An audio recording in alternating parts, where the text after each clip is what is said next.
하나님의 말씀은 창세기 38장 1절부터 7절까지 말씀입니다. 그 후에 유다가 자기 형제들로부터 떠나 내려가서 아둘람 사람 히라와 가까이 하니라. 유다가 거기서 가나안 사람 수아라 하는 자의 딸을 보고 그를 데리고 동침하니 그가 임신하여 아들을 낳음에 유다가 그의 이름을 에리라 하니라. 그가 다시 임신하여 아들을 낳고 그의 이름을 오난이라 하고 그가 또다시 아들을 낳고 그의 이름을 셀라라 하니라. 그가 셀라를 낳을 때 유다는 거십에 있었더라.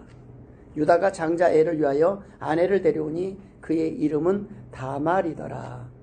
유다의 장자 엘이 여호와가 보시기에 악함으로 여호와께서 그를 죽이신지라. 아멘. 할렐루야. 하나님께서 오늘도 우리에게 필요한 말씀으로 은혜 주시길 소망합니다. 오늘 본문과 같은 창세기 38장 같은 경우는 목사님들도 이렇게 건너뛰고 싶은 장이기도 해요. 뭐 성경에 이런 걸 기록해놨나 싶은 그런 장. 특히 오늘 본문 같은 데서는 한 장을 다 묵상하면서 읽어도 그 주보 첨면에 보면 제가 그날 말씀 중에서 요절을 맨 앞에다가 합니다. 근데 대부분 이거 아멘하고 싶을 만한 그런 구절 찾기가 없어요. 보통 마음에 우리가 간직하고 싶은 구절들이라면은 하나님이 우리에게 복을 주시리니 땅의 모든 끝이 하나님을 경외하리로다. 아멘 하신 분만 복 받으라. 여호와는 내게 복을 주시고 너를 지키시기를 원하며 여호와는 그 얼굴로 내게 비치사 은혜 베푸시기를 원하며. 이런 말씀. 두려워 말라 내가 너와 함께함이니라. 놀라지 말라 나는 내 하나님이 됨이니라. 내가 너를 굳세게 하리라. 참으로 너를 도와주리라. 참으로 나의 의로운 오른손으로 너를 붙들리라. 이런 말씀들은 참 앞에 기록해 놓으면 이건 주보 잘 갖고 있다가 기억하기도 좋고. 하나님이요 얼마나 우리가 안 믿는 걸 아시면 참으로 진실로 내게 이르노니. 이게 성경에 아주 많이 나와 있어요. 안 들은 게 안타까워서 어른들이 자녀들에게 얘기하잖아요. 야 제발 그런 말씀이에요. 나의 하나님이시오 나의 피할 바이시오 나의 방패시오 나의 구원의 뿌리시오 나의 높은 망대시오 나의 피난처시오 나의 구원자시라. 이런 말씀들은 얼마나 좋아요.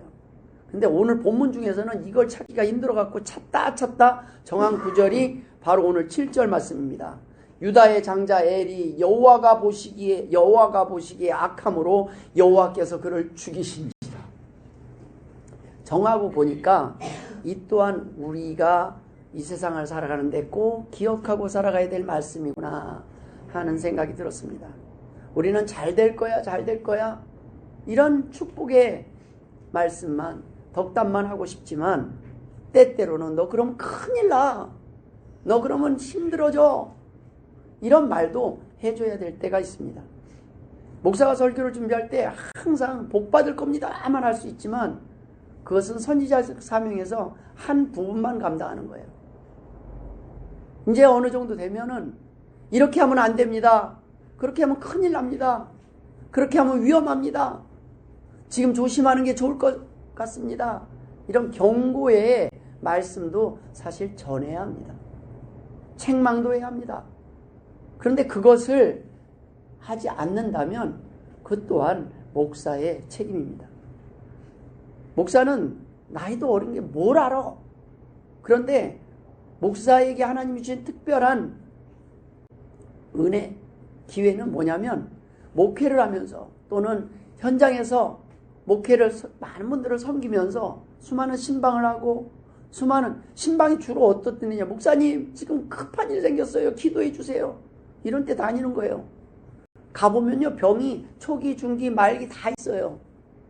이 다음 단계는 여기 가는구나, 그 다음 단계는 여기 가는구나, 경험이 다 있어요. 집집마다 가보면은 그 기도 제목들 쭉 보면은 초등학교 때 안 하면은 중학교 때 이렇게 되는구나, 중학교 때 안 하면 고등학교 때 이렇게 되는구나. 경험이 애를 키워봐서가 아니라 너무나 많은 문제들을 듣다 보니까 그 문제들의 다음 단계들을 알다 보니까 경고를 하는 거예요. 다음에는 이러니까 이렇게 하는 게 좋을 것 같습니다. 목사님 다음 사람에겐 이걸 꼭 알려주셨으면 좋겠습니다 하는 그런 얘기들을 알고 있기 때문에 그걸 전하는 거예요. 이 사람 문제, 저 사람 문제, 다른 사람들의 경험이 또 다른 사람에게 오지 않도록 마치 나사로의 이야기 속에처럼 제발 제발 우리 가족만큼은 이 지옥에 오지 않게 해주세요. 제발 제발. 그렇게 아브라함에게 이야기하는 그 부자의 하소연처럼 이미 겪은 사람들이 그 겪은 걸로 끝나는 것이 아니라 그것이 이어지지 않도록 알려주는 의무 또한 목사에게 있습니다. 우리에게 이 땅에 살아갈 때 우리의 귀를 즐겁게 하는 이야기들이 있습니다. 그게 뭐냐면 다른 사람들의 넘어짐과 다른 사람들의 허물, 죄에 대한 얘기예요. 이런 소문이 들으면은 이런 험담들을 주고받을 때는 웬일인지 막 귀가 즐거워요. 왜 그런가 생각을 해보면 그래도 내가 너보다는 낫게 살고 있구나. 내가 그래도 망가진다고 해도 내가 저 사람보다는 덜 망가졌구나. 그렇게 위로를 받고 사는 것은 아닌지 모르겠습니다. 근데 성경에는 좋은 얘기만 있는 것이 아니라 오늘 본문처럼 어쩌면은 이런 얘기까지 뭘 기록을 해놨을까 하는 이야기들도 함께 기록되어 있습니다. 어쩌면 성경에는 어울리지 않을 법한 이야기들입니다. 어쩌면 참으로 목사가 입에 담기도 불편할 것 같은 내용이 오늘 본문에 기록되어 있습니다. 아름다운 이야기만 기록하면 좋을 것 같은데 하나님께서는 왜 이런 이야기까지 기록하셨을까요? 하나님은 우리에게 경고를 하길 원하는 겁니다. 우리가 죽지 않기를 바라는 거예요. 우리가 고생하고 우리가 후회할 인생길을 살지 않기를 원하기 때문에 기록하신 것입니다. 오늘 본문은 바로 다른 사람의 이야기가 아니라 우리들의 죄에 대한 이야기입니다. 또 하나는 그럼에도 불구하고 하나님께서 우리들의 죄를 용서하시고 구원하시기 위한 하나님의 놀라운 계획과 사랑에 대한 이야기입니다. 로마서 5장 20절에 보면 율법이 들어온 것은 범죄를 더하게 하려 함이라. 그러나 죄가 더한 곳에 은혜가 더욱 넘쳤나니 이는 죄가 사망 안에서 왕노릇한 것 같이 은혜도 또한 의로 말미암아 왕노릇하여 우리 주 예수 그리스도로 말미암아 영생에 이르게 하려 함이라. 그냥 쉽게 말씀드려서 이거예요. 여러분, 우리 유행가 가사에 보면 불효자는 옵니다 라는 내용이 있어요. 불효자는 옵니다. 나이가 들면 다 공감하실 겁니다. 우리가 불효자였다는 것을. 여러분, 불효자가 제일 잘하는 것 같아요. 젊어서 속 썩인 자식들이 부모에게 제일 잘해요. 나중에 부모에게 제일 미안하고, 부모 돌아가셨을 때 제일 크게 울고, 부모 아플 때 제일 아파하고. 왜 그래요? 속을 많이 썩였기 때문에. 그래서 너무 속 썩인다고 걱정하지 마세요. 제일 잘할 거예요. 아멘? 우리가 아이들이 어려서 딴 사람 얘기 같지만 제 얘기라니까요. 우리 얘기라니까요. 성경은 남의 얘기처럼 들으면 안 돼요. 이게 딱 내 얘기구나. 저는 그래서 소망을 봅니다. 담배 아직 젊은 애가 담배 피니 뭐냐는데 저는 저희 집사람은 당신은 몇 살에 끊었는데 그래요. 그냥 그래도 다 와요. 여기 보면 와학년이 얼마 안 됐어요. 술 끊은지 담배 끊은지 되게 일찍 끊은 것처럼 애들 그런데 제가 볼 때는 그런데 우리를 여기 앉혀놓으셨더라. 끊게 하셨더라. 하나님의 자리로 다시 하나님이 돌려놓으셨더라. 저는 그래요. 여태껏 담배 끊겠다고 결심해갖고 끊는 사람들은 못 봤어요. 그러나 하나님께서 끊게 하시니까 쉽게 하시더라. 때가 되면 술, 담배 그냥 끊어져요. 그 하나님께 맡겨야 돼요. 우리가 우리를 결심해서 새해 깨끗하게 살겠다고 착하게 살겠다고 아무리 해도요. 우리는 그만큼 강한 사람들이 못 돼요. 우리의 약속은요. 다 뻥카예요. 금년에 아무리 적어놔도 잘 안 됩니다. 하나님께 은혜를 구해야 돼요. 하나님께 도우심을 구해야 돼요. 그것도 하나님 이번에 안 주시면 안 됩니다. 이게 아니에요. 하나님 제 마음 아시죠? 도와주세요. 하나님이 일하실 줄 믿습니다. 그러고 나서 편하게 살아요. 하나님이 도와주실 거예요. 저는 오늘 본문을 통해서 오늘 우리에게 주시는 몇 가지 은혜를 함께 나누려고 합니다. 그 첫 번째는 우리의 삶은 오늘 본문의 주인공들처럼 죄뿐이었다는 거예요. 유다의 자녀들의 죄, 가족들의 죄가 오늘 여기 기록되어 있어요. 유다가 누구입니까? 먼저 유다에 대해서 알 필요가 있어요. 12아들 중에 4번째 아들이에요. 그런데 이 유다가 오늘 본문에 보면 유다가 아버지 야곱에게서 형제들과 떠나서 지금 가나안으로 이주해서 살고 있다라는 기록으로 시작합니다.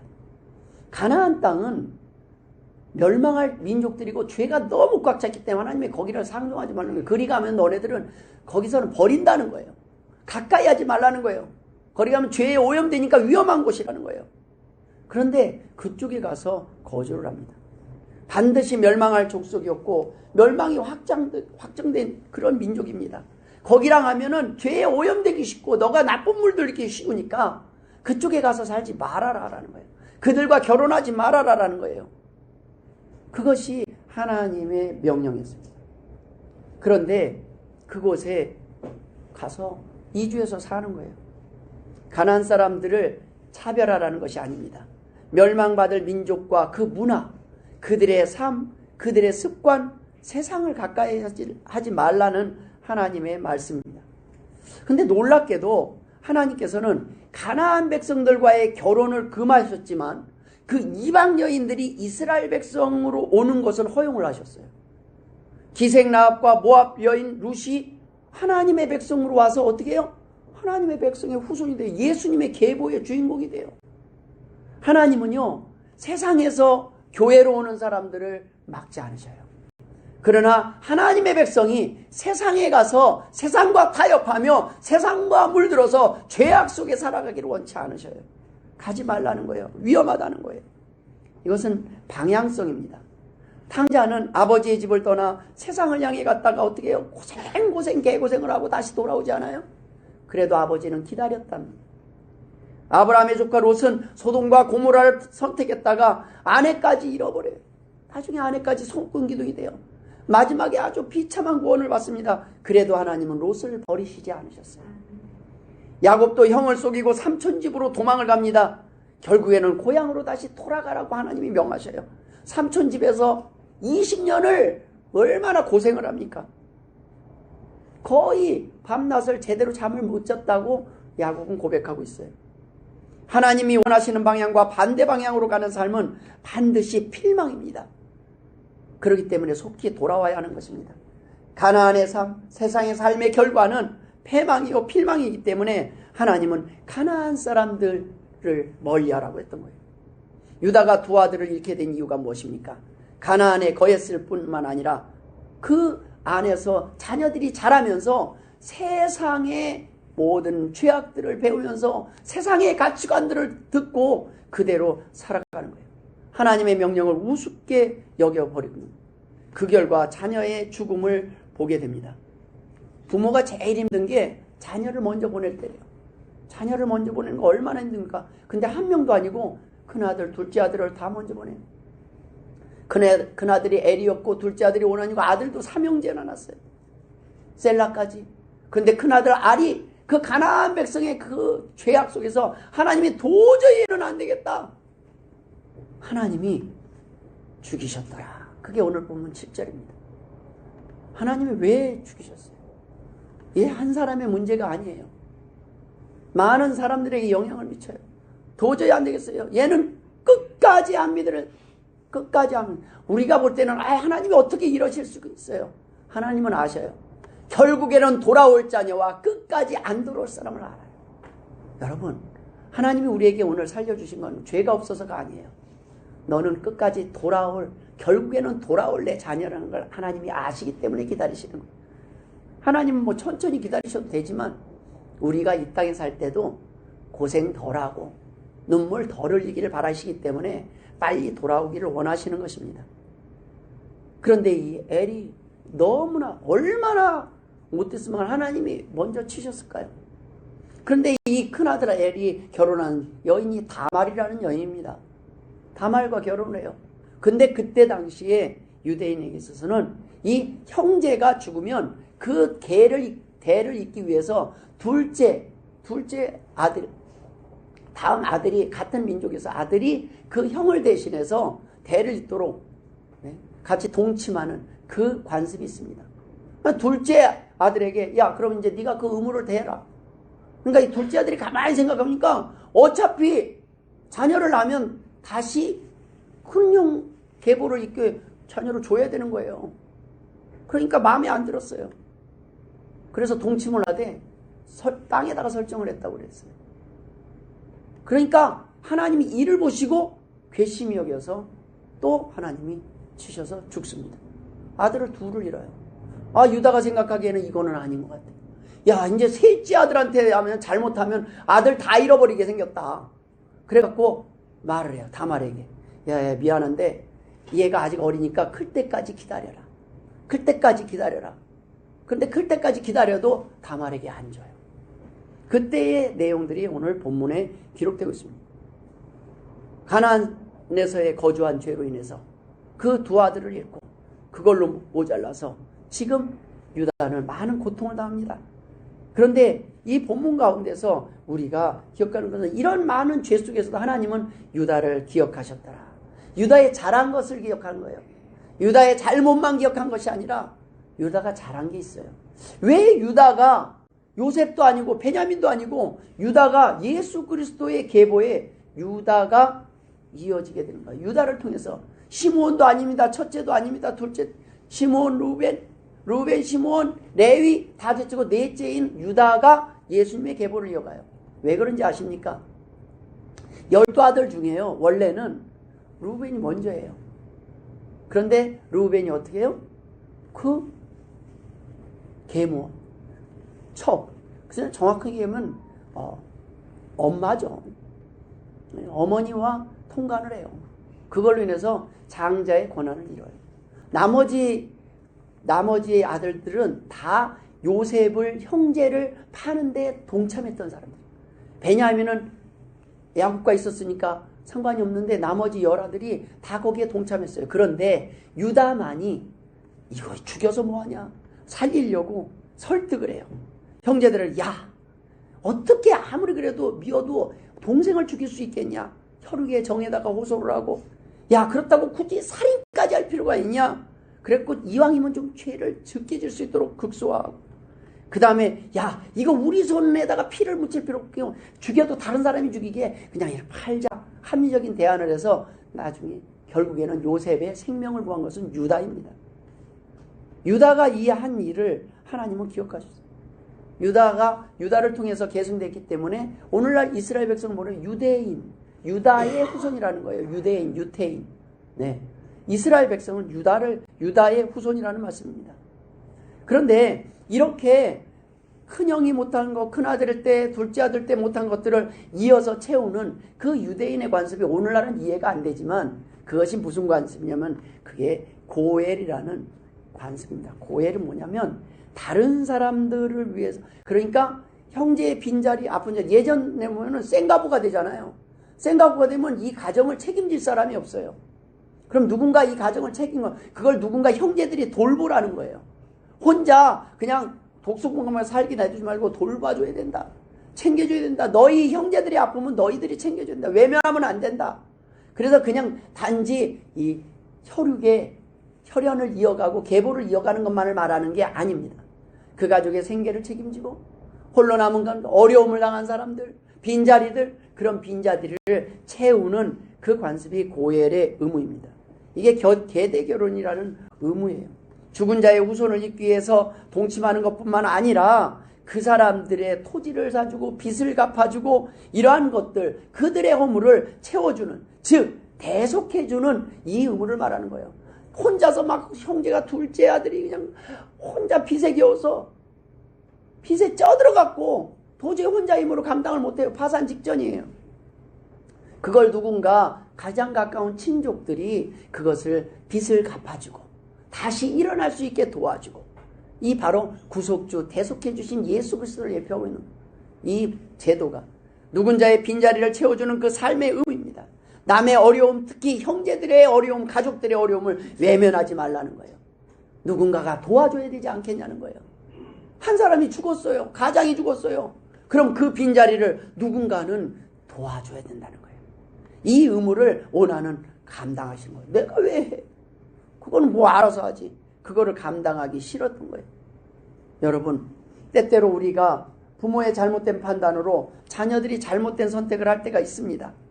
유다는 이제 셀라를 자기 나름대로 지켜보려고 셀라에게 그 고엘의 의무를 포기시킨 거예요. 감당하지 못하겠어요.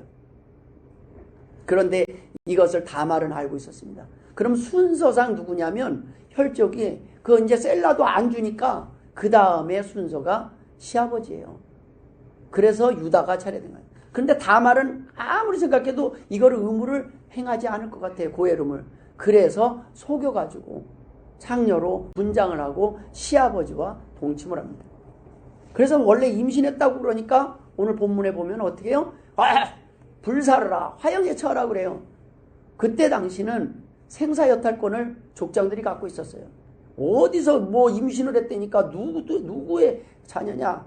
다말을 끌어내서 화형에 처하라. 그런데 그때 이거예요. 제가 누구랑 잤는지 이 증거를 보십시오. 그 증거가 바로 시아버지가 가지고 있던 물건들이에요. 그걸 보고 내가 미안하다. 내가 잘못했다. 내가 해야 될 것들을, 내가 해야 될 책임들을 내가 안 했다. 원래 다른 남자랑 하면은요, 간음죄로 그건 돌로 맞아 죽고 불 태워서 죽어야 되는데, 이 다말은 원래 다음 순서가 시아버지이기 때문에 그게 합리적이기 때문에 거기서 목숨을 구합니다. 거기서 태어난 베레스가 유다의 계보를 이어가요. 우리가 성경적으로 보면 구약의 모든 의미들이 하나님이 그냥 기록하신 것들이 아닙니다. 우리가 구약의 모든 것들은 하나님께서 이스라엘 백성들이 왜 가나안 백성과 구별해서 살아야 되는지, 왜 하나님의 명령대로 살아야 되는지 그 우선적인 기준이 무엇인지를 항상 하나님은 두고 계시는 거예요. 너희 가족들, 너희 공동체는 너희들이 챙기라는 거예요. 다른 사람들이 너희들을 챙길 수 없고 그걸 외면하는 건 가족이 아니라는 거예요. 공동체가 아니라는 거예요. 너희들이 우선적으로 모른 채 하지 말고 힘들고 어려운 가족과 공동체를 챙기고 섬기라는 것입니다. 사람의 죄악에도 불구하고 하나님은 유다에게 기회를 또 허락하십니다. 우리가 바로 나누는 두 번째 은혜가 모든 것이 은혜였다는 거예요. 우리는 분명한 죄인입니다. 그러나 그럼에도 불구하고 언제든지 회개하고 돌아오면 용서하시고 구원하시는 것이 하나님의 계획입니다. 저는 유다가 참 멋있는 게 시아버지가 이거 창피한 일인데 그 양 치러 가는데 양털을 깎는데 거기를 가가지고 유다의 마음이요 어떤 상태냐면 상당히 힘든 상태였어요. 오늘 본문에 보면 그 후에라고 이렇게 딱 한 단어로 나와 있는데 이 그 후가 언제냐면 요셉을 팔고 난 후에 요셉을 팔고 유다는 이렇게 보면서 못 구한 게 양심에 뭐 나머지 형제들이야 어차피 죽이고 싶었으니까 후회도 없고 양심의 가책도 없었을지 모르지만 유다는 살리려다가 못 살려갖고 이 마음에 내가 조금 더 적극적이었다면 그 책임감이 있었어요. 그런데 그 동생을 팔아먹은 그 형제들을 보고 있는 것도 괴로웠을 겁니다. 그 다음에 아버지 앞에서 팔아먹고 나서 죽었다고 들짐승에 물려서 죽었다고 거짓말 해놓고 맨날 야곱의 얼굴을 보는 것도 괴로웠을 거예요. 오죽하면 가나안으로 떠나왔겠어요. 가나안에 떠나와서 이 마음이 그렇게 안 좋은데 거기다가 큰아들 죽죠? 둘째 아들 죽죠? 거기다 좀 있으면요 아내까지 죽어요. 이제는 다 이뤄요.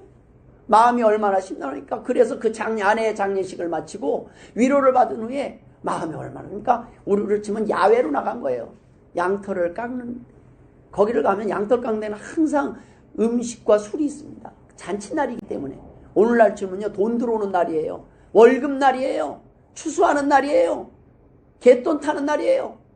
그러니까 돈이 많고 술이 많고 먹을 게 많은 거예요. 거기서 그냥 술 먹고 정신을 좀 약간 아딸딸했는지 어쨌든 그런 상황에서 다말은 알고 있었어요. 이때는 우리 시아버지가 아딸딸할 것이다. 예, 사람이 술이 들어가면요 정상적인 판단을 못할 때가 있잖아요. 술이 안 들어가면 멀쩡하고 사고 안 치고 또 똑똑한 사람도 술 때문에 우리가 실수할 때가 있잖아요. 그걸 다말은 알고 있었어요. 그날 그러한 일들이 일어나는 겁니다. 여러분, 그러한 상황에서도 하나님은 나중에 이 다말이 누구 때문에 내가 임신했는지 보세요 할 때 일반적으로는 시아버지가 체면이 있지 그냥 죽여라 할 수도 있어요. 그런데 그 자리에서 시인을 해요. 미안하다. 내가 잘못했다.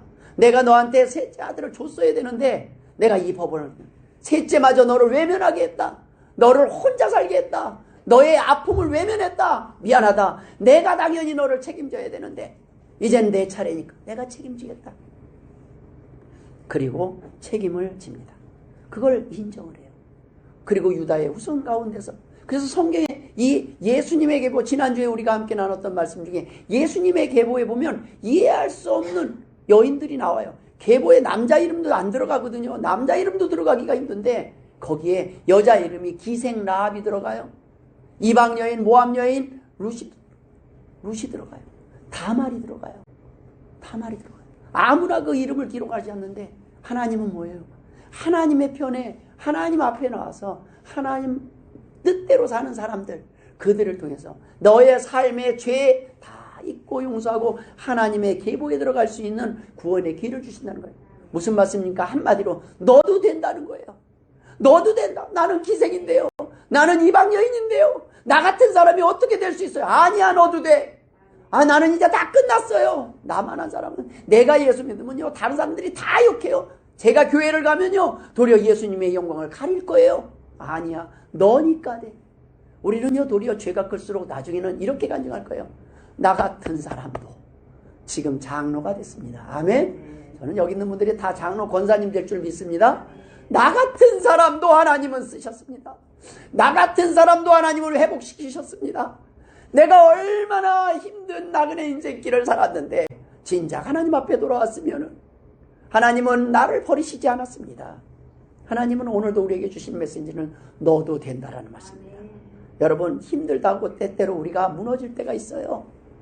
우리는 인간입니다. 넘어질 때가 있어요. 그럴 때 사단이 계속하는 건 너는 안 돼요. 너 같은 게 무슨 집사고, 너 같은 게 무슨 성도고, 너 같은 게 무슨 교회를 가냐, 네가 무슨 설교를 하냐. 그러나 그것은 예수님의 보혈의 능력을 무시하는 말이에요. 예수님이 용서하셨어요. 예수님은 나도 용서하시네. 너도 용서하다. 예수님은 바로 이 때문에 오신 거예요. 너희들 스스로가 죄를 문제를 해결할 수 없다. 너희들 스스로가 결심으로 나올 수 없다. 그렇기 때문에 내가 너를 위해서 이미 대속했다. 고해. 내가 너를 해서 너의 모든 빚 다 갚았다. 너의 그 빈자리를 내가 채웠다. 하나님께서 우리에게, 이스라엘 백성에게 이 율례와 법을 주신 이유가 바로 그것입니다. 여러분, 우리에게 하나님께 나올 수 있는 것은 기적과 같은 일입니다.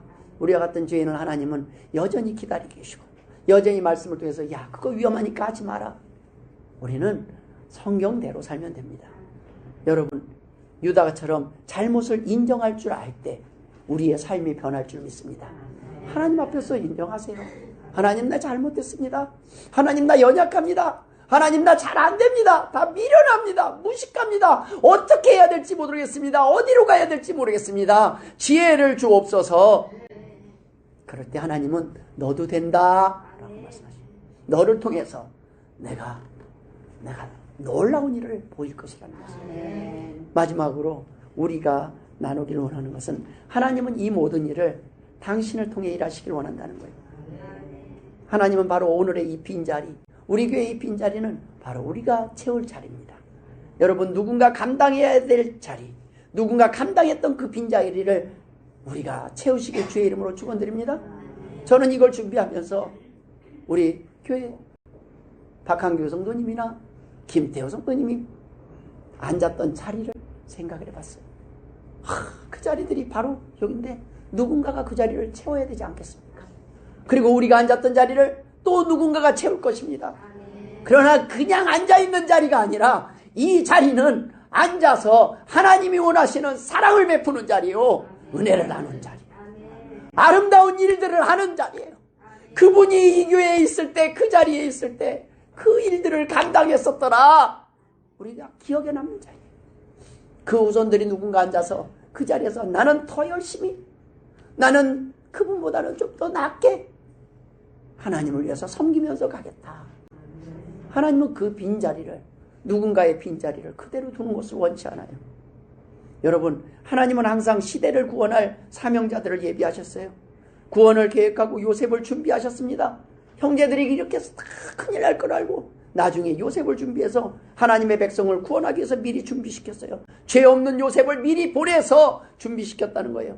야곱의 후손을 가나안에 두면 안 되는 이유가 무엇입니까? 세속 문화와 융합해서 세속화되기 때문입니다. 세상 가치관과 기준으로 살다가 멸망의 길, 결국에는 죽음 뒤에 나중에 아무리 버텨도 죽음을 피할 수 없는데 그 마지막 죽음의 순간이 자신의 인생을 돌아볼 때 그 죄의 문제가 해결이 안 돼요. 내가 죄의 문제를 용서받지 못하니까 벌밖에 남을 게 없어요. 아무리 깨끗하게 산 사람도 돌아보십시오. 죄에 안 진 사람이 없어요. 이 양심이 나를 고발한다고 그랬어요. 나중에 심판대 앞에서 고발하는 건 내 입이, 내 마음이 나의 죄를 고발한다고 그랬어요. 여러분, 그런 것을 하나님은 알고 구원의 길을 열어두셨습니다. 하나님은 이스라엘 백성들을 애굽 땅에서 살 수 있도록 했어요. 거기서도 이스라엘 백성들이 정신을 못 차려요. 애굽 사람들이 보기에는 처음에는 이스라엘 백성이 선민의식에 가득 차 있었는데 나중에 거기 가니까 애굽 사람들 보기에는 이스라엘 백성이 하층민인 거예요. 천한 백성이 어울리고 싶어도 놀아주지도 않고 결국에는 총노릇을 하게 됩니다. 여러분, 그렇게 힘든 상황이 돼서야 이스라엘 백성들은 메시아를 기다리고 구원자를 기다려요. 소망이 커져요. 우리는 참으로 어리석은 것 같아요. 이게 버티는 게요, 왜 바닥까지 갈 때까지 버티는지 모르겠어요. 조금 남아있을 때 돌아오길 바랍니다. 조금 남아있어야 하나님 앞에 뭐라도 하죠. 우리가 누군가를 위해서 뭐를 하죠. 모든 진이 다 빠져서 아무것도 할 수 없을 때, 그때서야 하나님은, 이스라엘 백성들은 하나님을 찾습니다. 여러분, 편할 때 풍성할 때 찾는 것이 더 큰 은혜예요. 그러나 마지막 순간에도 하나님은 기다리고 계심을 잊지 마시길 바랍니다. 여러분, 인생이 힘들 때 말씀이 귀에 더 잘 들어오고 믿음이 들어오는 것은 하나님의 사랑입니다. 문제가 없으면 우리가 교만하고 회개하지 아니하며 그 고통만 길어지는 게 내 대해서 끝나는 게 아니라 나 때문에 내 자녀가 죽고 나 때문에 내 가족이 힘들어지고 나 때문에 인생이 너무나 많은 시간들을 아픔과 눈물 속에 보낼 수 있다는 말씀입니다. 그러나 그 가운데서도 나를 위해서 기도하고 계시는 분이 있음을 믿으시길 주의 이름으로 축원합니다. 나는 기도를 못할 때, 내 입에 기도가 열리지 않을 때 누군가는 나를 위해서 눈물을 흘리면서 기도하고 있는 것은 하나님의 사랑입니다. 여러분, 애굽에 가서도 이스라엘 백성들은 결국에는 애굽에서 리더십을 잃어버리고 종이 되고 맙니다. 요셉을 얼마나 높이셨어요. 그런데 요셉 한 명을 통해서 애굽에 큰 리더십을 허락했던 그 하나님이 그 많은 사람들이 70명이 이주를 해가지고 리더십을 잃어버렸습니다. 그런 가운데서도 하나님은 또 뭐예요? 아이고 안 되겠다. 그리고 모세를 또 준비시키십니다. 하나님은 이런 분이시에요. 어떤 부분이 비면 그것을 채울 사람들을 또 하나님은 준비하십니다. 근데 그 사람이 바로 너라는 겁니다. 하나님은 나는 안 해요 한 것을 하나님은 악하게 보시고 죽이셨더라. 하나님 나는 안 할 거예요. 너다. 네가 했으면 좋겠다. 하나님은 우리가 하나님을 배신하고 떠나 세상에 빠져서 죄의 종로를 타실 것을 이미 아시고 그때마다 구원할 자, 리더들, 선지자들을 준비하셨어요. 그런 사람들이 요셉이었고 모세였고 여호수아요, 사사들이었고 선지자들이었습니다. 오늘날도 하나님은 이 세상에 빠져서 정신 못 차리고 죽어가는 죄인들을 구하시기 위하여 요셉처럼 우리를 먼저 택하시고 부르셔서 오늘 이 자리에서 예배드리게 하심을 믿으시길 주의 이름으로 축원합니다. 오늘 이 말씀을 듣게 하신 거예요. 이젠 네가 해야 될 차례다. 이제는 네 차례다. 네가 감당해라. 이제 네가 이 시대의 리더요, 이 가정의 리더요, 이 민족의 리더라. 사람들은 오늘날도 구원해 줄 메시아를 기다리고 있어요. 무슨 말씀입니까? 뭐 메시아가 대단한 것처럼 생각하지 마세요. 저는 이래요. 위로해 줄 사람, 내가 힘들 때 내 편 돼 줄 사람, 죄진 거 알아요, 넘어진 거 알아요. 그래도 내 편 돼 줄 사람, 그래도 날 변호해 줄 사람, 그래도 나를 도울 자, 문제를 해결해 줄 사람, 문제를 함께 고민해 줄 사람을 찾고 기다리고 있는 것입니다. 여러분, 누군가에게 구원자가 되시길 바랍니다. 예수의 이름으로 누군가를 돕기를 바랍니다. 예수의 이름으로 사랑을 베풀 자, 복음을 전할 자를 이 시대는 기다리고 있어요. 세상 모두 사랑 없어 냉랭함을 아느뇨. 너무나 많은 사람들이 외로워갖고 지금 물질은 풍성해졌는데 외로워가지고 죽으려고 그래요. 제가 보니까 결혼을 못하고 결혼을 해도 이혼을 하고, 왜요? 한 사람을 못 사랑하는 거예요. 끝까지. 한 사람을 끝까지 못 사랑해요. 얼마나 힘든지 몰라요. 저는 그냥 살아냈다고 보는 거예요. 옆에 끝까지 뭐 이 일 있고 저 일 있고 있어도 꼭 옆에 계시길 주의 이름으로 축원드립니다. 한 사람 사랑하는 게 쉽지 않아요. 못 사겠다고 떠나요. 그러고 나보니까 이전 사람하고 또 비교하니까 이전 사람 플러스 더 좋은 사람 찾으려니까 죽을 때까지 못 찾아요. 내가 못 찾으니까 내 자녀들한테도 야야야 결혼에 대해서 부정적이에요. 자녀를 낳아도 부정적이에요. 여러분, 우리가 살아가는 게 아닙니다. 하나님이 도와주실 겁니다. 아멘. 하나님이 도와주실 겁니다. 우리는 그것을 감당해야 돼요. 누군가가 우리에게 주신 그 사명, 그것을 감당해야 됩니다. 창세기 1장 28절에 사람을 만드시고 하나님이 주신 명령이 무엇입니까? 하나님이 그들에게 복을 주시며 이르시되 생육하고 번성하여 땅에 충만하라. 땅을 정복하라. 바다의 물고기와 하늘의 새와 땅에 움직이는 모든 생물을 다스리라 하시니라. 여러분, 하나님이 우리에게 하는 건 번성하라는 거예요. 뭐 나는 자녀도 못 낳는데 아니에요. 영적 자녀를 출산할 수 있어요. 하나님의 백성들을 낳을 수 있다는 거예요. 얼마든지 전도할 수 있어요. 내 육신의 자녀만 꼭 낳으려고 하니까 문제예요. 여러분, 먼저 하나님의 나라를 하면 순서가 바뀌어서 그러지, 그러고도 보니까 하나님, 나는 내 아내가, 내 남편이, 내 자녀가 바뀌기 전까지 거기에 꽂혀 있으니까 거긴 좀 기다릴 때까지, 자랄 때까지 여기에 심어놓고 물 줘놓고 기다리고 기도하고 기다리고 이쪽에 또 전도하고 살리다 보면 어느 날 자녀가 다 커 있어요. 다 해결돼 있어요. 하나님의 일에 내 가족만 보지 마시고 하나님의 나라를 보시고, 하나님을 해서 이거 아니면 이 일이라도 하고 있다 보면 이 일하는 동안에 이 일이 해결되는 거예요. 여러분, 우리는 하나님의 일에 관심을 가지고 하나님이 오늘 우리에게 요구하시는 그 빈자리를 채워갈 때, 누군가 다른 사람이 채워야 하는 그 자리, 우리가 이제 이 자리를 다 누군가에 내려놓고 다 넘겨줄 때, 여러분, 사람이 바뀔지언정 하나님의 교회는, 하나님 교회는 계속 사명을 감당하며 성장하며 부흥할 줄 믿습니다. 여기 뭐 물렀던 분이 또 이제 연집사님 목숨 그 다음에 또 놓고, 또 저는 막 하고 있지만 또 다른 목사님 와서 또 서서 계속 하나님의 나라에 하나님의 선을 행하고 사랑을 베푸는 일이 이곳에서 계속될 줄 믿습니다. 저는 딴 거 몰라도 여기다가 제 이름은 아니더라도 여러분들이 한 일은 이렇게 다 지금 우리 집사람도 그렇고 다 찍어놔요. 기억하고 싶어요. 그걸 갖고 있어요. 지금도 보면 하나님 감사합니다 그래요. 그래도 다행입니다. 예수 믿고 돌아가셔서. 여러분, 하나님, 사람도 기억하는데 하나님이 어찌 기억하지 않으시겠습니까? 여러분, 우리는 이 자리를 채우기를 원합니다. 우리가 빈자리를 바라보기를 원합니다. 내가 채울 빈자리가 무엇인가 보기를 원합니다. 연집사님 아프면 또 다른 분이 여기 물을 놓을 거예요. 누군가가 이 자리를 채울 겁니다. 이 사명을 감당할 거예요. 내가 못할 때 또 다른 사람이 또 감당할 겁니다. 내가 어려울 때 하나님이 다른 사람을 또 세우실 것입니다. 또 다른 사람이 어려울 때 내가 채워야 된다는 말씀입니다. 우리는 서로의 그러한 어려움과 아픔을 외면하지 않고 최선을 다해서, 근데 왜 교회가 안 채워? 그게 아니라 그분도 나름대로 사정이 있어요. 그것도 이해하시길 바랍니다. 최선을 다하고 있는 거예요. 나 지금 정신없어. 나도 아파. 내가 다 말을 안 해서 그렇지만. 그러나 그런 가운데서도 우리가 서로를 위해서 기도할 때 우리 교회는 이미 하나님이 원하시는 아름다운 교회가 된 줄 믿습니다. 이 예배를 받으신 하나님께 영광 돌리실 주의 이름으로 축원드립니다. 기도하겠습니다. 하나님 아버지 은혜를 감사드립니다. 하나님, 빈자리를 채우게 하여 주옵소서. 이 사명을 우리가 감당케 하여 주옵소서. 감사하며 예수님의 이름으로 기도드리옵나이다. 아멘.